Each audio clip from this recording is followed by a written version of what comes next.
Olá, sou Jorge Avancini, especialista em marketing esportivo, consultor e palestrante. Estamos entrando na segunda temporada do canal do Avancini no YouTube, com o 9º programa, e desta vez o meu convidado é Antônio Borovics. Vamos falar sobre um tema extremamente palpitante, que é a mudança de marca, que é a marca, qual é a importância da marca para uma entidade esportiva. Falar um pouquinho sobre o Antônio, né? O Antônio é formado pela PUC do Rio Grande do Sul, na área de comunicação social e jornalismo. Trabalhou muito tempo em grandes escritórios de designs aqui do Rio Grande do Sul, como o GAD, como a Tecnoarte, né? E nos últimos 25 anos o Antônio toca a empresa, ele é sócio-diretor da Born Design, com vários projetos realizados não só aqui no Brasil, mas também no exterior. Antônio, bem-vindo, obrigado. Fala um pouquinho aí, tranquilo, antes de nós entrar nesse tema que está tão na moda, né? Que Exato. É mexer em marca de clube, e nós vamos conversar um pouco sobre isso, mas obrigado pela tua atenção. Da mesma forma. Um bom ano para ti, um bom ano para todos os nossos seguidores, né? E não esqueça, curta as redes do Avancini, compartilhe com seus amigos e espero que gostem desse tema que é, né, a importância da marca para uma entidade esportiva. Antônio. Avancini, primeiro eu te agradeço a gentileza de estar aqui, até para conversar um pouco sobre essa temática, na parte da administração de marcas, né? E colocando o design como uma ferramenta essencial nesse processo. Hoje a gente está vivendo uma situação bastante atípica, né, dentro do processo de administração, que são as mudanças radicais. Nós tivemos dois exemplos bem clássicos, um fora, que é a Juventus, e outro, o Atlético do Paraná, que eu acho que são os dois exemplos bem simbólicos que a gente pode ter hoje sobre essa nova tendência. Uhum. Tá? E, só que isso, hoje, existem algumas formas de se metodizar esses processos de marca. Tá? Seja através de uma mudança radical, ou seja um processo de mudanças evolutivas com relação à marca. Isso se torna extremamente importante, principalmente quando tu tem marcas que envolvem muito mais do que representatividade gráfica. Ela envolve uma coisa chamada paixão. E aí, só pegar um gancho, Antônio, pela tua larga experiência, cara, inclusive com trabalhos realizados em outros países, né, não só no Brasil, por que a marca ela é importante, né? Claro que a marca é como se fosse o nosso nome, né? Exato. O Avancini as pessoas aí identificam, ou o Antônio da Born, né? Mas é uma coisa que no Brasil, ainda comparado aos mercados mais evoluídos, durante muito tempo nunca se deu muita bola, né?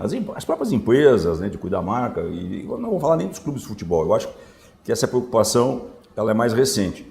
Qual é a importância disso, né? Quando tu tem, nesse cenário, que é o cenário que a gente atua, que é o esporte, e principalmente o futebol, você tem uma coisa chamada paixão, que na iniciativa privada, no produto comum, você não tem a paixão, você tem eu gosto de consumir ou não gosto. Como é que tu, antes de nós entrar nesses cases aí, como é que tu dá a tua visão sobre isso? Muito bem colocado, eu acho que até para poder situar o que é uma representatividade gráfica. Ela é a tradução de uma filosofia que une grupos, que agrega pessoas em um senso comum.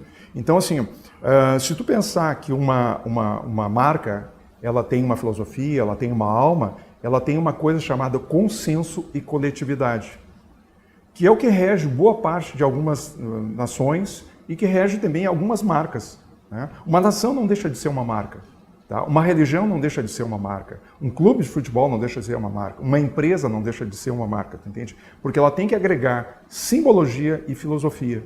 E tem que ter consenso e coletividade, para ter uma coisa chamada espírito corporativo.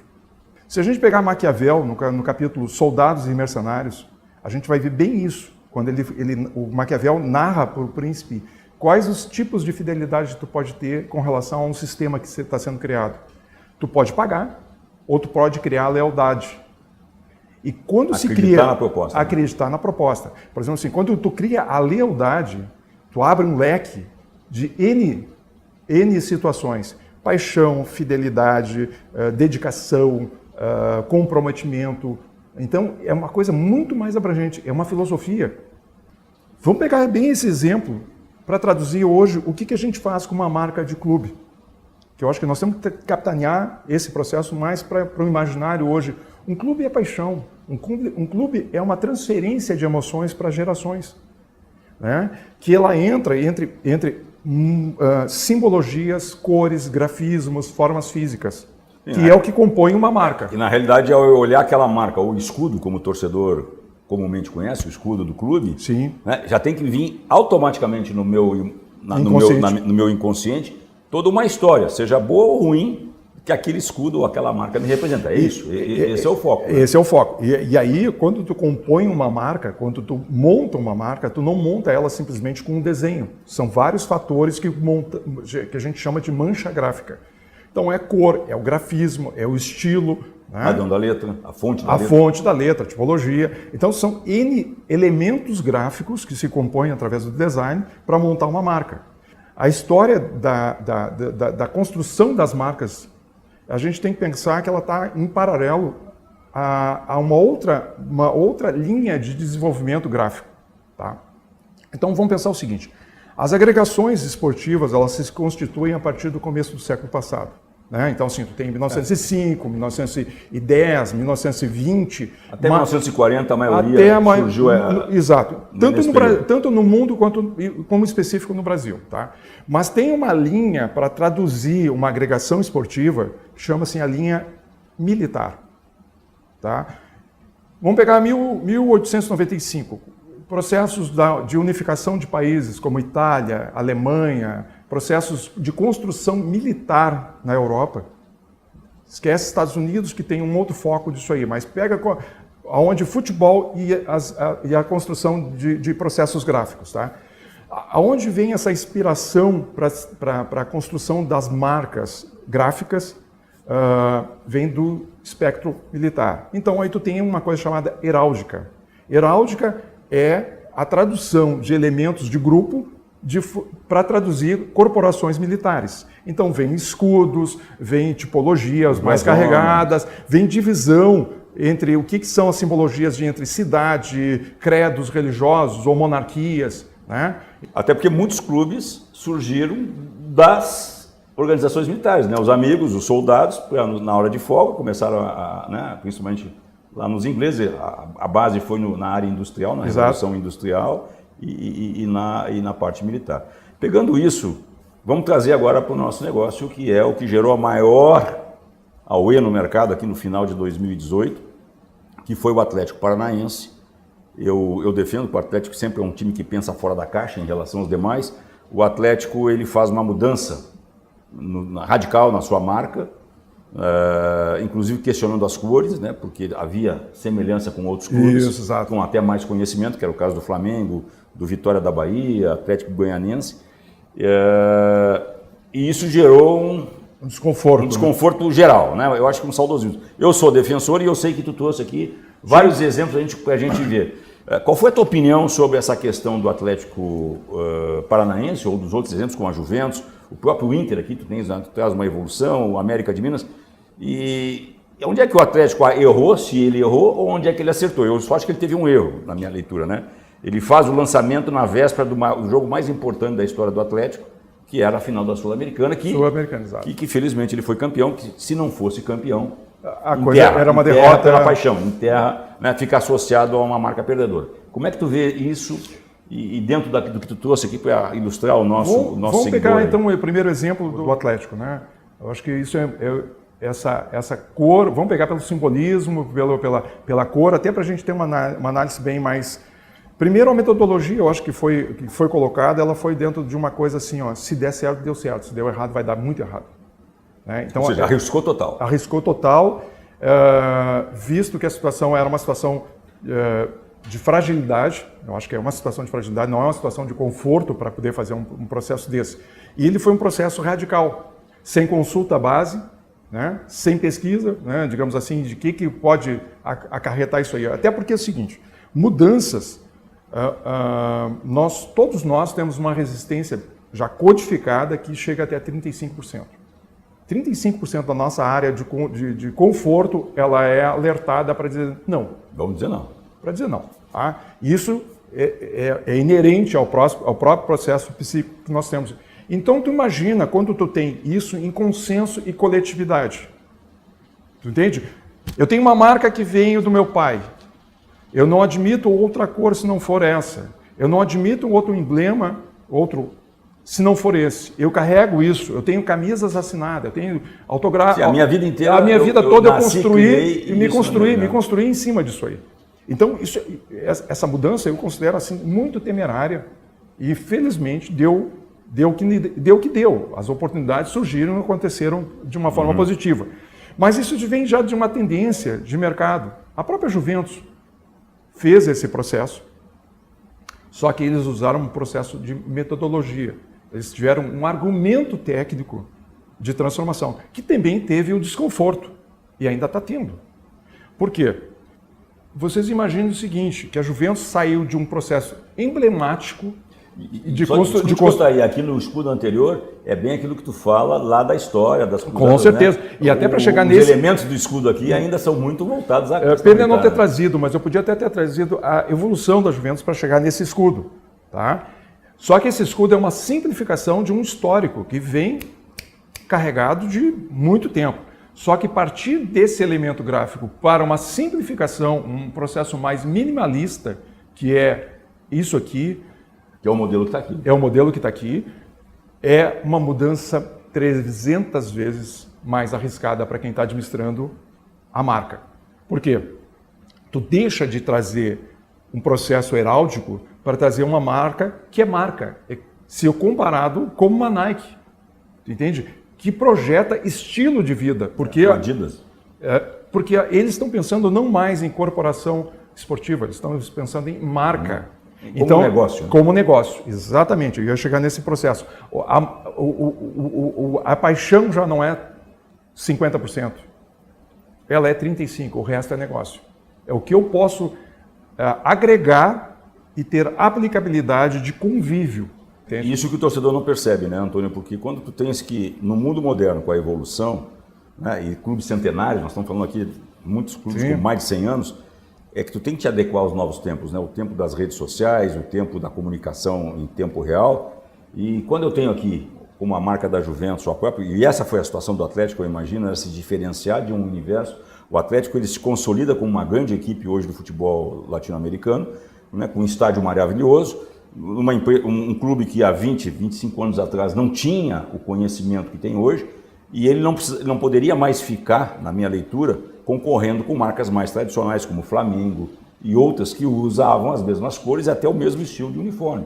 Por isso que eles vão para esse movimento radical.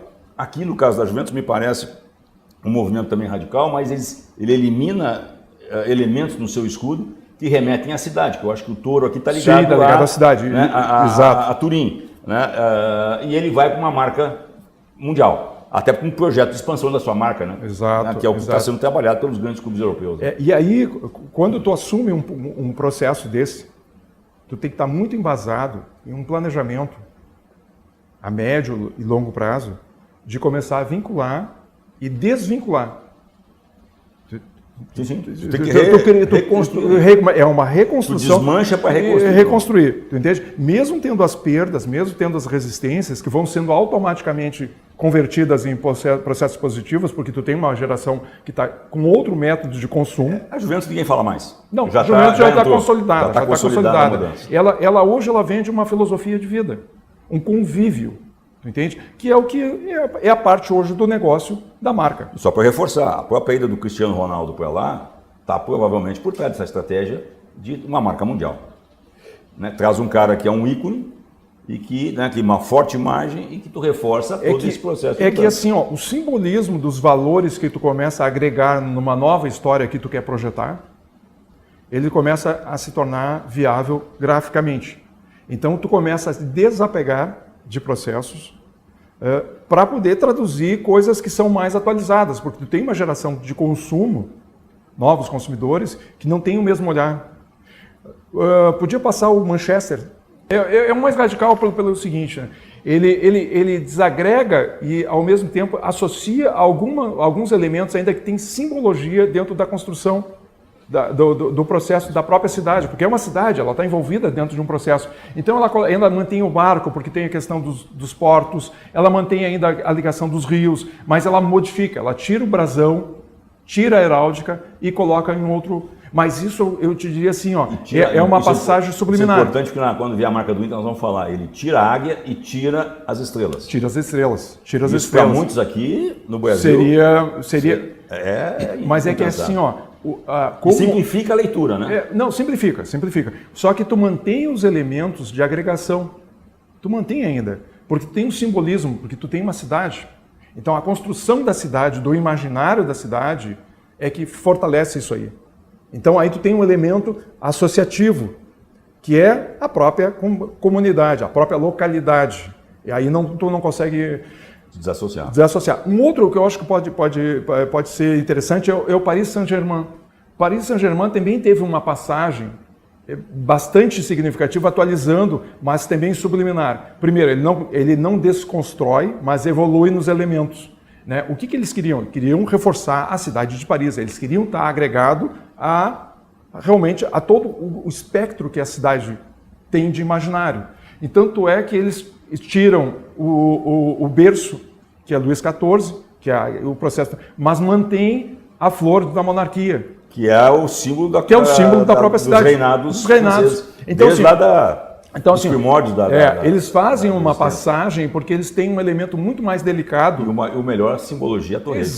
Exato. Então, assim, o icográfico da cidade de Paris, não consegue ler Paris, pelo menos tu tem o icográfico da Torre Eiffel. Então, assim, tu consegue fazer uma sublimação... Dá a tua origem. E dá o reforço aos elementos de valorização. Mantiveram cor, mantiveram os elementos. Porque isso aqui é uma leitura inconsciente, que nem placa de trânsito. Então, assim, ó, isso tudo que eu coloco é colocando assim uma forma de metodizada e associativa a valores, tá? A valores. Porque tu tem um valor de uma cidade, uma localidade. Então, agora vamos pegar quando tu não tem esses valores e que tu é o próprio valor do processo, tu é a construção desse imaginário e dessa paixão. A América de Minas, que eu acho que é um elemento, ele faz uma pequena passagem, não dissocia, mas ele começa ainda a fazer o caminho. Faz o caminho para ser um processo evolutivo. Tá? Ele não vai dentro de uma velocidade porque ele está respeitando a leitura que tu tem e a tradição que tu tem. O exemplo, eu acho que tu puxou bem legal e bem evolutivo, eu acho que é o do Internacional. O Internacional, a gente pode colocar ele dentro dessa história e dentro desse contexto evolutivo. Eu acho que aí é uma coisa que teve uma passagem bastante forte lá dentro, na administração. E essas duas, exato. Eu estava lá. Exato. Conheço bem e sei quais são as razões que levaram a isso. E aqui eu acho que tem uma narrativa bem legal, que é o seguinte, de um símbolo bastante minimalista no começo, em 1920, né? Que era o estilo da época. Que era o estilo, com certeza. Tu tem todo um grafismo aí de escolas gráficas da Europa. Bauhaus, já a construção de imaginários simbólicos mais simplificados, né, e mais funcionais. Então, assim, em 1960 eu acho uma coisa bem interessante, que é simplesmente a troca de cor, mas trocar o fundo já é uma coisa gritante. Já é agressivo. Já é agressivo, tu entende? Depois os outros processos, que eu diria a partir da década de 80, eles foram mais simplórios, foram mais subliminares, mas eles foram ainda agregando os valores. Houve uma modernização da letra, da forma de representar o SCI. Claro que as estrelas foram sendo representados, os grandes títulos que o clube passa a conquistar a partir dos anos 70. Né? São os valores, né? São os valores, né? E a referência. E até chegar, né, a 2007, que aí a inclusão dos dois maiores títulos, o Mundial e a Libertadores, a primeira Libertadores. Exato. Né? E em 2007, o que acontece? O Inter ele consegue ganhar 3 campeonatos, foi o Campeonato Mundial, foi um campeonato regional e o campeonato da Recopa. Né? Então isso dava direito a ter a tríplice coroa. Então é uma quebra, né? E onde tu bota a coroa representando o somatório de todas as estrelas. Exato. Né? Tu mantém ainda o grafismo que ele era o anterior, porém aqui a coroa de louros está ligada à Copa do Brasil, por isso que existe. E que depois nós tivemos que mudar, porque ele era um símbolo muito complicado, muito difícil de trabalhar. Difícil, né? De administrar, a aplicabilidade dele. E já em 2006, na final do Mundial, nós identificamos que esse escudo, esse aqui, ó, que foi para o Mundial, lá ninguém sabia o que era. Daí que teve que partir para uma simplificação, colocar o nome do clube e a data de fundação. Exato. Né? Até porque o co-irmão, o maior rival do Inter, que é o Grêmio, ele tinha tem Porto Alegre no seu nome, né? Grêmio Futebol Porto Alegrense, e lá nas idas para o Mundial, depois Copa Dubai, o Internacional era chamado o Clube de Porto Alegre, né? E o torcedor não entendeu. Tem muitos torcedores ainda do Inter que ficam indignados, né? Por que se tirou as estrelas? E uma teoria de que quem é campeão e que já ganhou não precisa ter estrela para mostrar isso. Eu vivi essa realidade na Bahia lá agora, onde o Bahia não abre mão.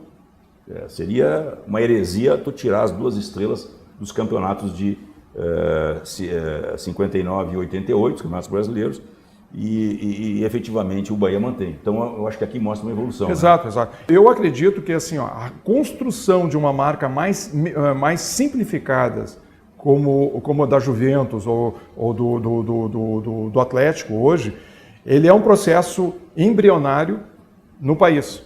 Ele é ainda, digamos assim, uma primeira arriscada de administrar uma marca. Eu participei basicamente da evolução das últimas, aqui da 2007 para cá no Inter.